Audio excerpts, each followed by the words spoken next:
So these were my impressions of episode 5.03, Superpowers. It was a dramatic episode with some of the bog standard Homeland tropes that we've come to know and love, maybe hate as well. And in this episode, Carrie sends Franny to the US to get her out of harm's way. As my husband Dan pointed out, poor Franny's only ever been a plot device. First of all, it was so we could have the Carrie pregnant with a terrorist baby storyline. Then in season 4, Franny's out of the picture.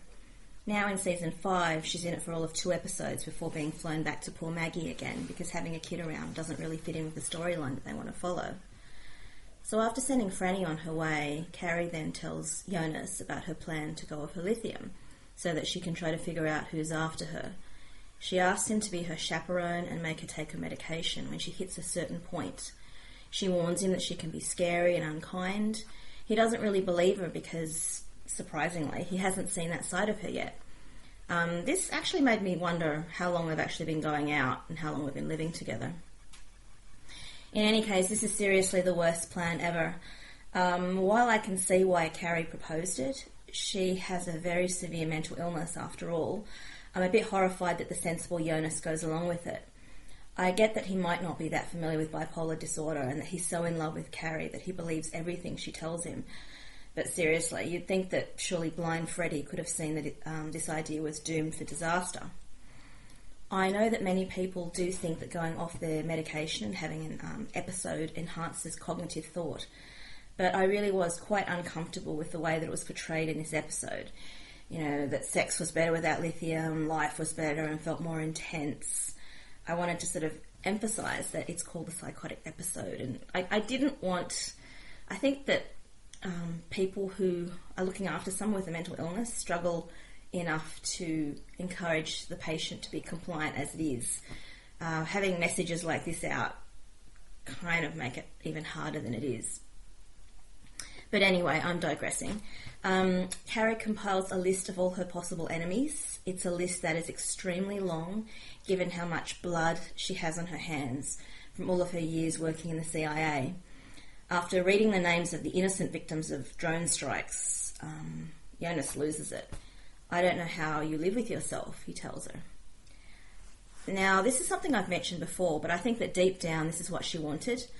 Part of me wonders whether going off her meds was as much Carrie's way of testing Jonas to see if he would be revolted by her true self and if he would stick around to see her at her absolute worst.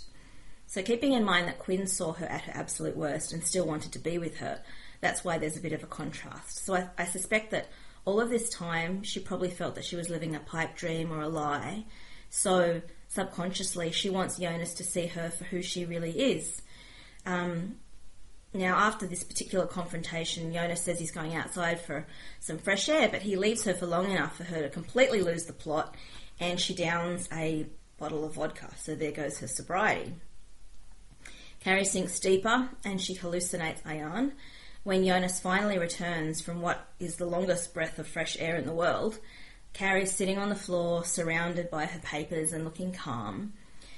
I think it's like a visual setup to trick us into thinking that perhaps there was method in her madness and she's discovered who's after her. But fortunately, her ridiculous theory is not proved. She has not figured out who is after her. Rather, she is completely unwell, and she believes that this is some sort of karmic retribution.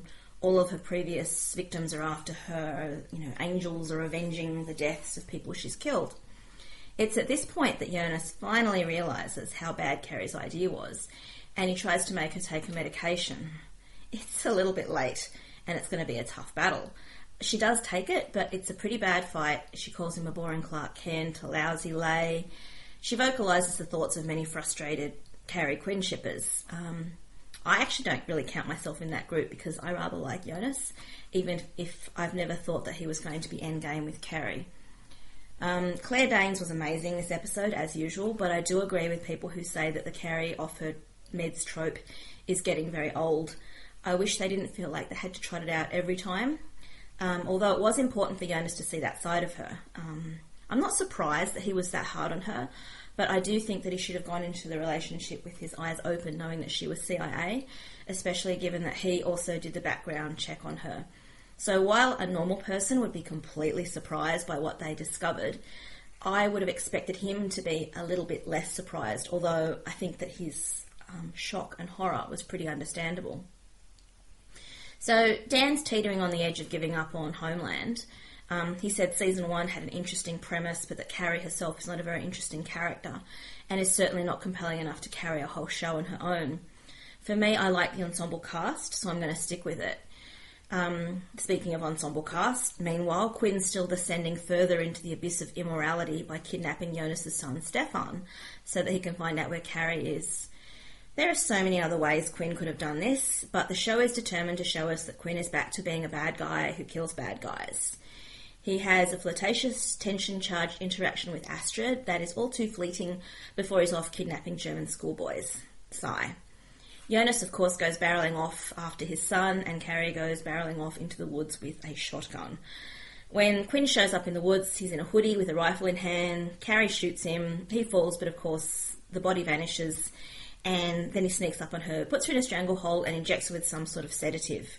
Now, of course, he's not going to kill her, even though he stares down at her unconscious figure and mutters, "motherfucker," in frustration. Personally, I'm not sure how he survived the rifle shot, even with the body vest, but as someone's pointed out on the Reddit subforum, Quinn is always decked out in plot armour. So I'm pretty keen to find out what happens next episode.